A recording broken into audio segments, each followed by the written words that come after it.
Irmãos, abre comigo em Eclesiastes capítulo 7. Verdadeiramente, a opressão faz endoidecer até o sábio, e o suborno corrompe o coração. O que eu quero falar nessa noite é algo que Deus pôs no meu coração, sobre a opressão. Quantas pessoas agora estão oprimidas? Talvez você está aí oprimido, e você nem sabe o que está acontecendo, mas se você pudesse ver o reino espiritual agora, você iria ver a opressão do diabo contra a sua vida, contra a sua família. A opressão é uma das maiores armas de Satanás para destruir as pessoas.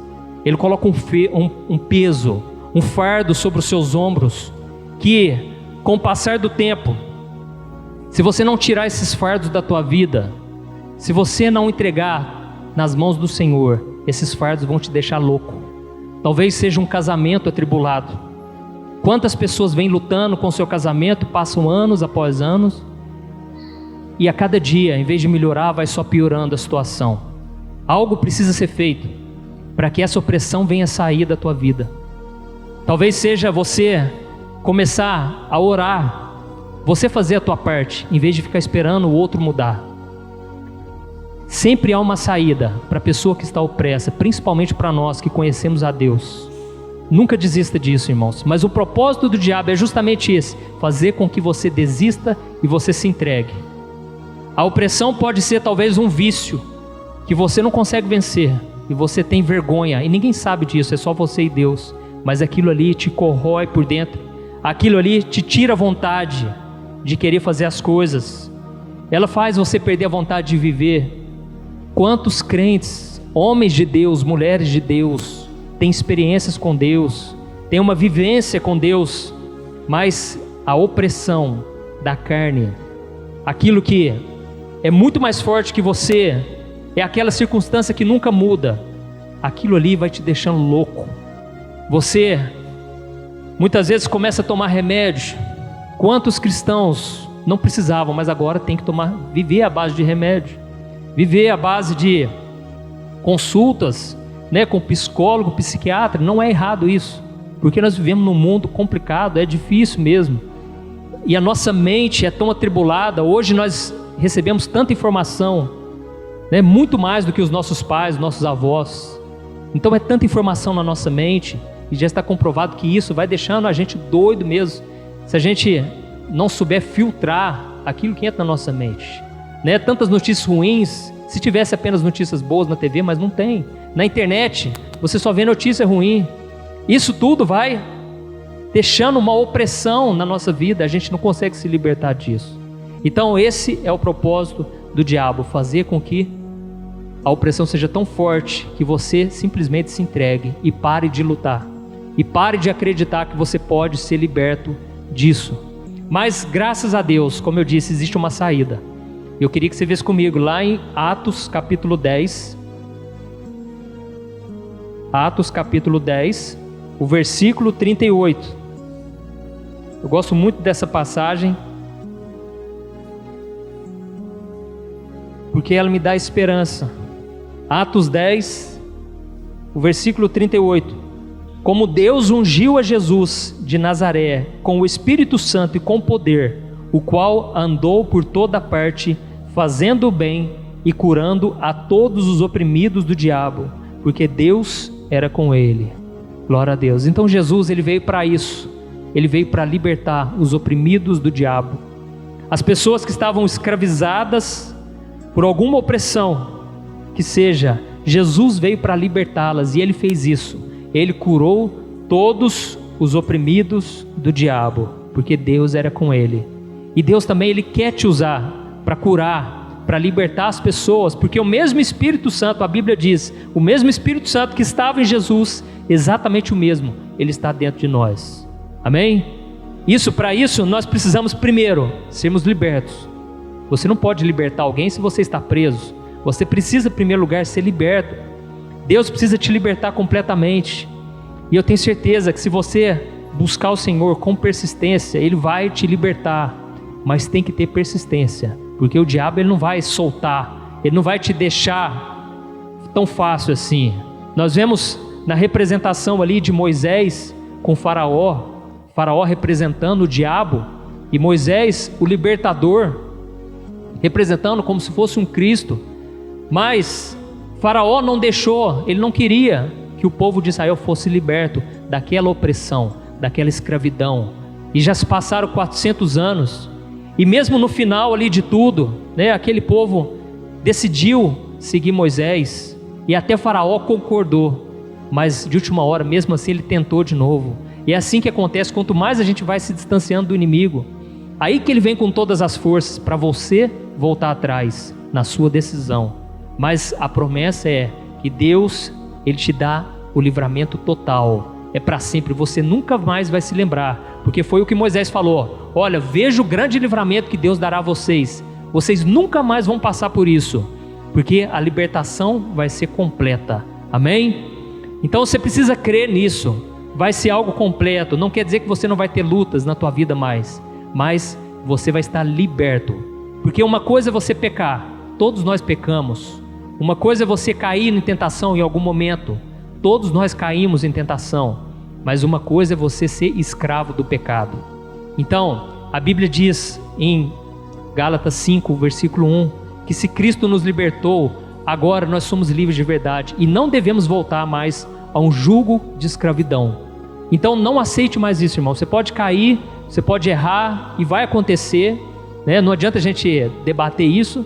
O que a gente tem que debater é o seguinte: quando acontecer, o que você vai fazer? Se você não souber lidar com isso, você vai endoidecer, porque a opressão do diabo vai te vencer. Então você precisa lembrar que a misericórdia do Senhor dura para sempre. Ela se renova a cada manhã.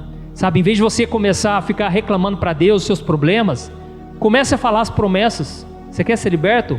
Comece a profetizar. Comece a falar: Senhor, o Senhor disse que Jesus me libertou e verdadeiramente eu sou livre, então não aceito isso mais. Sabe por que eu estou falando isso? Porque a gente vai sendo vencido tanto, sabe, talvez naquele pecado, ou talvez lá na tua casa, você não consegue ter paciência. E o que acontece? As nossas orações não é orações de fé mais, é oração de reclamação. Você só reclama, você só fala: Senhor, ai de mim, Senhor, tem misericórdia de mim. É lógico que nós devemos nos humilhar. Hoje de manhã eu falei sobre isso. Deus exalta quem se humilha e não quem é humilhado, como eles dizem, né? Ah, Deus exalta os humilhados. Não, Deus exalta os que se humilham. É diferente, foi isso que Jesus disse. Então, você tem que se humilhar na presença de Deus, mas chega um momento que você tem que parar o que você está fazendo e começar a decretar a tua vitória. Você falar: Senhor, eu confio no Senhor, essa vitória é minha, eu não aceito mais viver nessa opressão do diabo. Então está nas tuas mãos também você se libertar disso, sabe? Então, quando você começa a confessar com a tua boca as promessas de Deus, então Deus começa a te honrar, porque a Bíblia diz que Deus zela pela sua palavra para cumpri-la. Amém? Então, se você não sabe quais são as promessas de Deus, eu vou te dar uma dica: pesquisa no Google. Entra no Google lá: promessas vida financeira, promessas vida amorosa, promessas para o meu casamento, promessas para a família. A Bíblia diz, né, que Deus faz da estéril ser mãe de muitos filhos. Você que não consegue ter filhos, comece a profetizar, comece a declarar as promessas, e você vai ver, o diabo vai fugir de você, porque Deus vai operar em teu favor, Deus vai honrar, não importa o tempo que demore. Amém? Eu me lembro que durante muito tempo da minha vida, eu debaixo de opressão, o diabo querendo que eu desanimasse, eu citava uma passagem, está lá no Salmo 118, em que Davi disse: eu não morrerei, pelo contrário, eu viverei e anunciarei as grandes obras de Deus. Hoje eu estou vivendo essa palavra que eu profetizei, eu plantei, porque as palavras são como sementes, né? Como diz o pastor Edmar. Então, eu plantei e estou colhendo aquilo que eu plantei, mas eu sabia que se eu ficasse plantando somente coisa negativa, eu também ia colher. Então, durante muito tempo, eu confessava as promessas de Deus, e hoje eu tenho visto o Senhor cumprir cada uma delas. Glória a Deus. Então, as opressões elas vêm tanto para quem obedece a Deus, como para quem não obedece. Nós vemos o caso de Jó, por exemplo. Jó, ele foi oprimido pelo diabo de forma terrível. Eu não sei se já existiu pessoa que sofreu tanto quanto Jó, mas a opressão em cima dele foi terrível. Ele usou até os amigos dele, os únicos amigos que ele tinha, para os amigos jogar na cara dele, para que ele pensasse que talvez tivesse alguma coisa errada com ele. Então não tinha algo de errado. É porque o diabo mesmo quis acabar com ele, porque ele era um homem íntegro, um homem que andava com Deus. Então nós não estamos livres disso, da opressão do inimigo. Não somos melhores que ninguém. E muitas vezes a gente acha que nós somos até melhores que Jesus, né? Não, eu não mereço passar por isso, eu sou filho de Deus. Só que Jesus falou, o servo não é maior do que o seu Senhor. Se eu fui perseguido, vocês vão ser. Então, Jó passou por tudo isso, por obedecer a Deus. Mas existe um caso que é muito mais frequente. É quando a pessoa, ela desobedece ao Senhor. Então nós vamos ver um exemplo aqui. Está lá no livro de Juízes, Juízes capítulo 6. Abre comigo lá. Fizeram os filhos de Israel o que era mal perante o Senhor. Por isso o Senhor os entregou nas mãos dos midianitas por 7 anos. Prevalecendo o domínio dos midianitas sobre Israel, fizeram estes para si, por causa dos midianitas, as covas que estão nos montes, e as cavernas e as fortificações. Porque cada vez que Israel semeava, os midianitas e os amalequitas, como também os povos do Oriente, subiam contra ele. E contra ele se acampavam, destruindo os produtos da terra até a vizinhança de Gaza, e não deixavam em Israel sustento algum, nem ovelhas, nem bois, nem jumentos, pois subiam com seus gados e tendas, e vinham como gafanhotos, em tanta multidão, que não se podiam contar, nem a eles, nem aos seus camelos, e entravam na terra para destruir. Assim Israel ficou muito debilitado com a presença dos midianitas. Então os filhos de Israel clamavam ao Senhor. Aqui está dizendo que o povo de Israel fez o que era mal perante o Senhor, e por isso Deus entregou eles nas mãos dos midianitas, para serem oprimidos. Então, meus irmãos, Deus é amor, mas Deus, por nos amar tanto, Ele precisa nos disciplinar. Então não pense que o amor é aquele que passa a mão na nossa cabeça. Não, Deus nos ama tanto que Ele não quer nos perder. E por isso, Ele permite as provações, Ele permite a disciplina. Ele nos disciplina porque nós precisamos aprender as lições, parar de dar cabeçada na vida, parar de ser teimoso. O próprio Deus diz, vocês são um povo de dura cerviz. A cerviz é um pedaço, um osso que tem aqui, ó. Deus estava dizendo, vocês são um povo que não se dobram, um povo que não abaixa a cabeça, um povo que não se humilha na minha presença. Então era um povo rebelde, irmãos. E eles sofreram por 7 anos na mão dos midianitas, e era muito desgastante, porque todas as vezes que eles plantavam, esperavam ficar pronta a colheita, vinham lá os inimigos numa tropa gigantesca como gafanhotos e acabavam com tudo. E eles não podiam reclamar para Deus. Deus, o que está acontecendo? Não, eles estavam plantando. Por quê? Eles desobedeciam a Deus o tempo todo, não queriam obedecer a palavra. E o próprio Deus disse, se vocês me obedecerem, lá em Deuteronômio capítulo 8, vocês vão colher do melhor dessa terra, tudo vai dar certo, tudo vai prosperar. Mas se vocês desobedecerem, o inimigo vai roubar tudo de vocês. Vocês vão plantar e não vai dar em nada. Vocês vão juntar dinheiro, não vai adiantar. Vai parecer que vocês colocaram num saco furado. Sabe? Então, quando as coisas dão errado, é hora da gente avaliar os nossos caminhos. E muitas vezes o Senhor disse isso. Ele disse, olha, veja por onde vocês têm andado. Vocês têm feito o que é errado diante de Deus. Ah, mas tem tanta gente que faz. Uma vez eu fiquei perguntando isso. Senhor, mas tem tanta gente lá na igreja que faz alguns pecados aí e tal. Por que eu não posso fazer? Porque tem hora que a gente fica querendo pecar mesmo, né? Porque nós estamos presos a essa natureza. E aí um dia o Espírito Santo falou bem forte comigo, mas você não é todo mundo. Eu te separei de um chamado. Eu tenho para você algo único, especial. Então você não é todo mundo. Nós precisamos parar de nos comparar com os outros. E nós precisamos olhar para a nossa própria vida. Talvez a gente passe por um problema hoje, não quer dizer que é Deus. Viu, irmãos? Não quer dizer que é Deus pesando a mão. Não quer dizer que é Deus que está querendo que a gente passe por aquilo. Mas pode ser sim, alguma semente ruim que a gente plantou lá atrás. Por quê? Nós sabemos que existe uma lei da semeadura. Aquilo que a gente planta, a gente colhe. A Bíblia diz. E por isso a Bíblia diz, Não zombe de Deus, não brinque com as coisas de Deus. Então pode ser sim, e o melhor que a gente pode fazer, sabe o que é? Não é reclamar, mas é abaixar a cabeça e falar: Senhor, se eu fiz algo de errado, se eu estou pagando por algo, me perdoa, Senhor. E põe um ponto final nisso, Senhor. Eu não quero mais colher isso, e que o Senhor venha mudar a minha vida.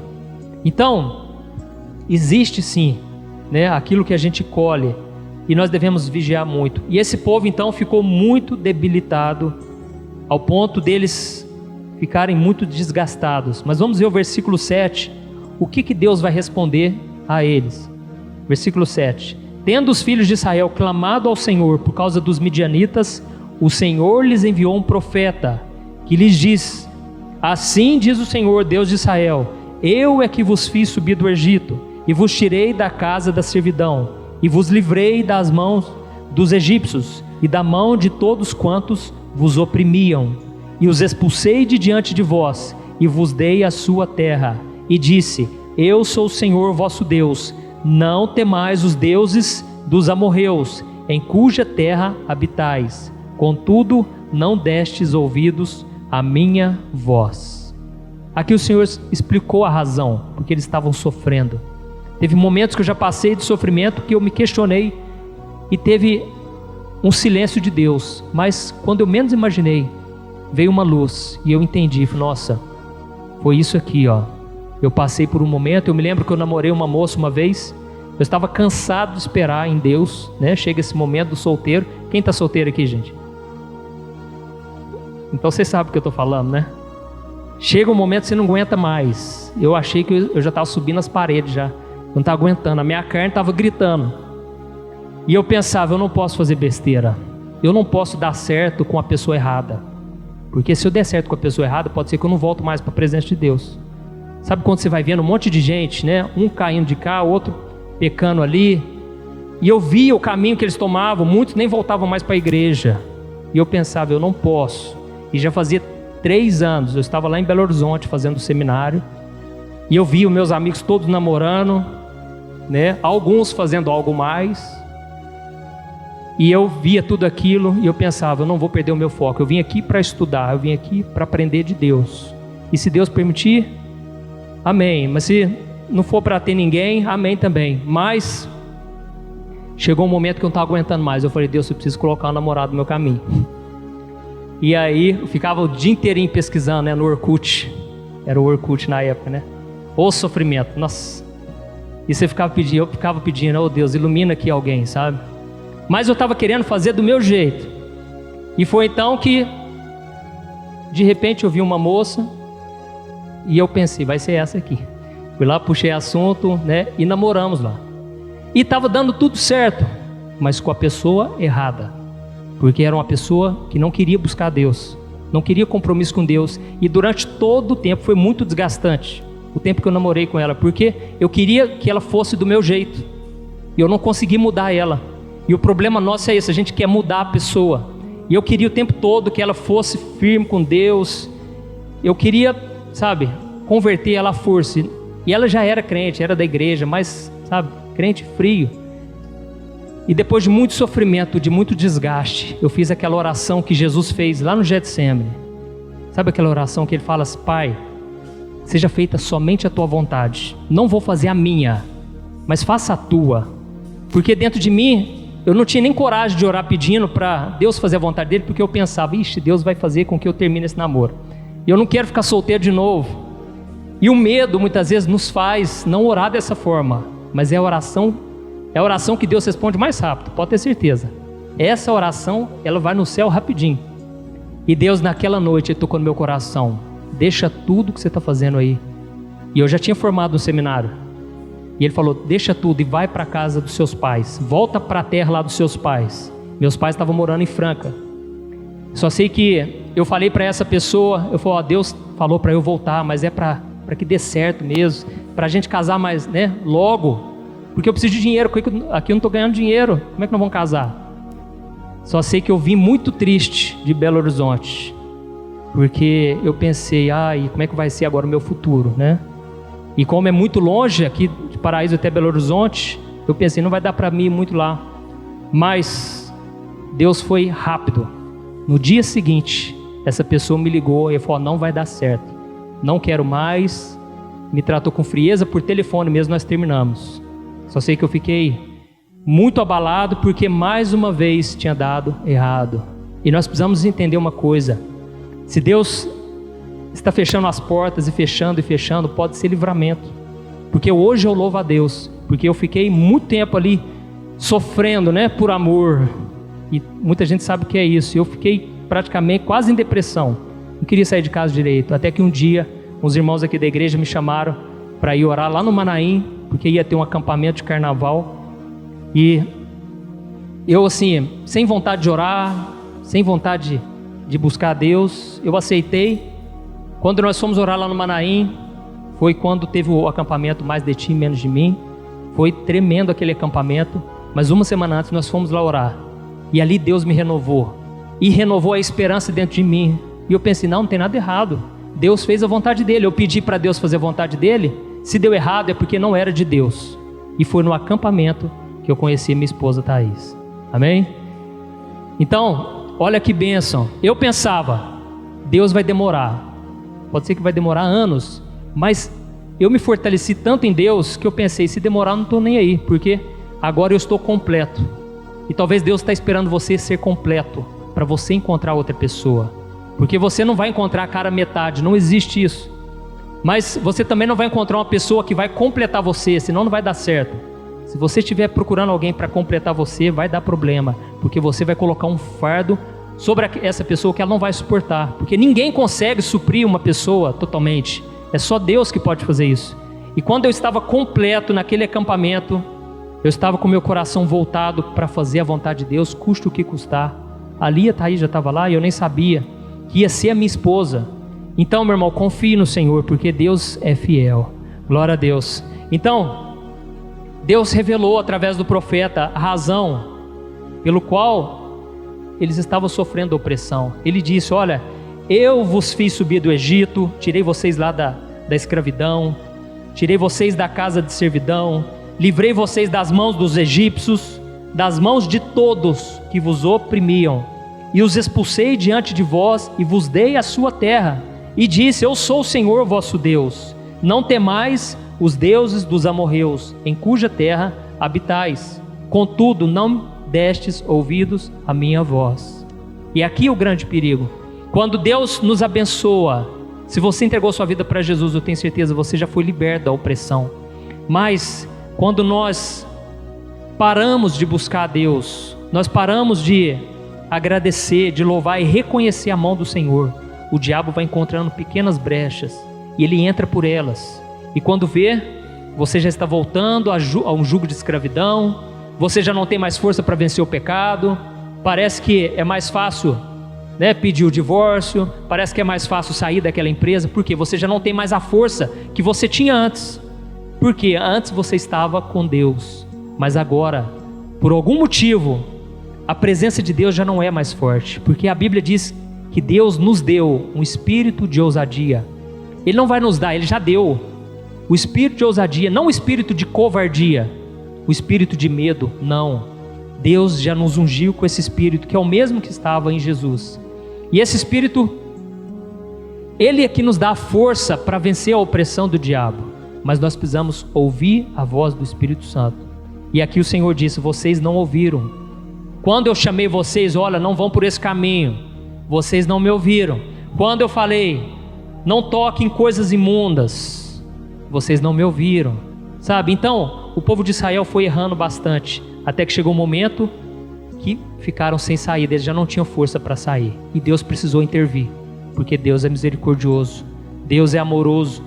Então Deus levantou um jovem, e continuando aqui o versículo 11, olha o que diz: então veio o anjo do Senhor e assentou-se debaixo do carvalho que está em Ofra, que pertencia a Joás, Abiesrita, e Gideão seu filho estava malhando trigo no lagar para o pôr a salvo dos midianitas. Então o anjo do Senhor lhe apareceu e lhe disse: o Senhor é contigo, homem valente. Glória a Deus. Aqui começa uma nova história, mas demorou 7 anos naquela opressão, porque eles precisavam passar por aquilo, até o ponto deles clamarem a Deus de todo o coração.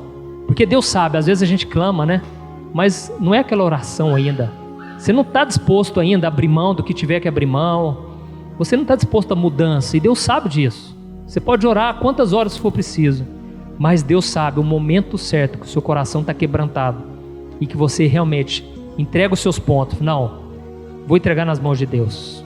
Agora eu já não aguento mais isso. Quando você faz isso, é aí que Deus envia o profeta, Deus envia a palavra, Deus envia o Espírito Santo, Deus entra na tua história. Amém? Então, foi nesse momento que aí então Deus escolheu esse jovem. E esse jovem também estava fugindo. E aqui diz que o povo de Israel estava se refugiando nos montes, nas cavernas. E esse jovem também estava escondendo a plantação para que não fosse roubada. E apareceu um anjo ali e disse: o Senhor é contigo, homem valente. E ele respondeu no versículo 13, respondeu-lhe Gideão: ai, Senhor meu, se o Senhor é conosco, por que nos sobreveio tudo isso? E que é feito de todas as tuas maravilhas que os nossos pais nos contaram, dizendo: não nos fez o Senhor subir do Egito? Porém agora o Senhor nos desamparou e nos entregou nas mãos dos midianitas. Então, aqui ele pensou: ai Deus, não estou entendendo não, se o Senhor está conosco, se nós somos o povo do Senhor, o povo escolhido, por que a gente está passando por isso? Né? Olha como ele pensava que era, né? E é a forma que a gente pensa muitas vezes. Por que Deus está permitindo isso? Né? Então nós devemos entender uma coisa: Deus nunca é culpado. A Bíblia diz: seja todo homem mentiroso e sempre Deus verdadeiro. Nós sempre estamos errados e Deus sempre está certo, porque Deus sabe o que faz. E aqui continuando, só para a gente encerrar, olha o versículo 14. Então se virou o Senhor para ele e disse: vai nessa tua força e livre Israel das mãos dos midianitas. Porventura não te enviei eu? E ele disse: ai, Senhor meu, com que livrarei Israel? Eis que a minha família é a mais pobre em Manassés, e eu o menor na casa de meu pai. Tornou-lhe o Senhor: já que eu estou contigo, ferirás os midianitas como se fossem um só homem. Glória a Deus. Quando Deus está com a gente, irmãos, nós somos maioria. Você pode estar sozinho na tua casa. Talvez ninguém da tua casa serve a Deus. Talvez você é o menor da tua casa. Ninguém te dá crédito. Ninguém confia naquilo que você fala. Talvez porque você deu motivos, né? Você lá atrás, você não começava as coisas, não terminava. Lá em casa, muitas vezes as pessoas viam eu assim. Os meus irmãos, porque eu começava alguma coisa e não terminava. Os meus amigos, quando eu me converti, quando eu vim para os caminhos de Deus, eles falaram: Juninho, não vai dar um mês, não dou um mês para você. Porque eu era muito fogo de palha. Eu dizia e não cumpria. Mas o fato de Deus estar comigo, Ele foi me capacitando, Ele foi me ensinando que não devia ser assim mais. E Deus foi me honrando ali no meio deles. Então Deus vai te dar a vitória, e muitos vão ver essas coisas e vão passar a confiar em Deus, quando eles veem a obra de Deus na sua vida. Amém? Eu gostaria que você ficasse de pé, porque nós vamos orar agora, irmãos. E nós vamos colocar em prática isso tudo que nós falamos aqui. Você vai fazer uma oração de entrega. Se você está vivendo debaixo de opressão, vamos fazer o seguinte: vem aqui na frente e nós vamos orar. E nós vamos clamar ao Senhor, e eu tenho certeza, você vai sair daqui liberto. Você vai sair daqui sentindo uma leveza na alma, porque o Senhor, Ele zela pela palavra dEle para cumprir, e Deus quer te livrar da opressão. Pare de olhar as circunstâncias, pare de dar ouvido ao conselho dos ímpios. Tem muita gente aí que tem uma boa intenção, mas ela não anda com Deus, ela não ouve a Deus. Então não dê ouvidos a ela, porque senão você vai tomar a decisão errada e depois você vai chorar amargamente, e Deus não quer isso. Ouça a voz do Senhor e não tome nenhuma decisão precipitada, mas antes disso, ore, porque se você orar antes de qualquer decisão, você nunca vai tropeçar na sua vida. Aleluia. Feche seus olhos e agora nós vamos clamar a Deus. Pode começar orando, irmãos. A presença do Senhor está aqui. O Espírito Santo está movendo no nosso meio. Se você está debaixo de uma opressão maligna, você não tem forças para orar, você não ora mais, nem abrir a boca você consegue. Tamanha a sua fraqueza espiritual. Eu estou aqui para profetizar na tua vida, na unção do Espírito Santo. Você vai ser liberto agora, em nome de Jesus. Essa noite é a noite da tua vitória. Você vai ser liberto. Não importa o quanto você chorou, até mesmo no dia de hoje, você vai voltar a sorrir. Não importa quanto tempo demore, você vai estar fortalecido. Isso é o que importa, porque se Deus é com você, você vai vencer todos os inimigos como se fosse um só. Tamanha vai ser a força na tua vida, tamanha vai ser uma unção sobre você. Você vai chorar, mas você vai orar. Você não vai parar de orar. Se você ora em línguas, você vai orar em línguas, mas você vai guerrear no reino espiritual, porque Deus não quer isso para a tua vida. Deus quer te libertar do jugo, da opressão, da servidão, da escravidão. Você é livre em nome de Jesus. Você foi liberto por Jesus. Aleluias. Senhor, nós nos colocamos na tua presença agora, meu Pai, e nós te pedimos, Senhor, que a unção do teu Espírito Santo, Pai, venha varrer esse lugar agora. Satanás, sai desse lugar, sai da vida dessa pessoa, sai desse casamento, sai dessa família, em nome do Senhor Jesus. Jesus, coloca a tua mão, Senhor, sobre a vida de cada um, meu Pai. Eu não posso tocar nelas, eu não consigo, são muitos, Pai, mas o Senhor, meu Deus, pode tocar nessas vidas agora. O Senhor pode libertar, Pai. Seja um vício, Senhor, da masturbação, da prostituição, o vício, Pai, das drogas, do cigarro, do alcoolismo. Em nome de Jesus, Senhor, liberta-nos, Senhor. Oh, meu Pai, venha trazer a cura, Senhor, assim como o Senhor curava, enquanto o Senhor caminhava aqui sobre essa terra, o Senhor curava os oprimidos do diabo, Senhor. Venha, meu Pai, libertar, venha curar e sarar a tua igreja, Pai. Nós estamos orando aqui, Pai, em comunhão. O corpo de Cristo, Pai, estava doente, mas agora foi sarado. Nós estamos clamando aqui, Pai, em unidade de fé. Nós não vamos levar para casa essa enfermidade na alma, essa enfermidade no corpo. Nós vamos, Pai, sair daqui renovados, confiantes na tua promessa e na tua palavra. E eu creio, meu Pai, que toda maldição que foi lançada contra nós, toda palavra que foi lançada contra nós, ela está caída por terra em nome de Jesus. A tua palavra diz que esta é a herança do Senhor para os teus filhos, meu Pai, que nada que foi proferido contra nós vai prosperar, nenhuma palavra vai prosperar contra nós, em nome de Jesus, meu Deus. Oh, Senhor, venha trazer libertação, Pai, venha trazer alegria de volta, Senhor, que nós venhamos, Pai, ter o mesmo Espírito, Pai, que Jesus tinha, Pai, um Espírito operante, um Espírito que agia, Pai. Nós não aceitamos, Pai, a escravidão na nossa casa, na nossa família, Pai. Os nossos parentes, Pai, estão cegos espiritualmente, mas nós estamos agora profetizando que eles serão salvos, que eles serão libertos. Hoje eles estão nas mãos do diabo, mas não estarão mais a partir de agora, em nome de Jesus. Liberta, Senhor, o meu irmão, liberta, Senhor, a minha mãe, o meu pai, os meus tios, oh, Senhor, os meus primos, os meus avós, em nome de Jesus. Liberta, Senhor. Oh, nós clamamos a Ti por eles, Pai.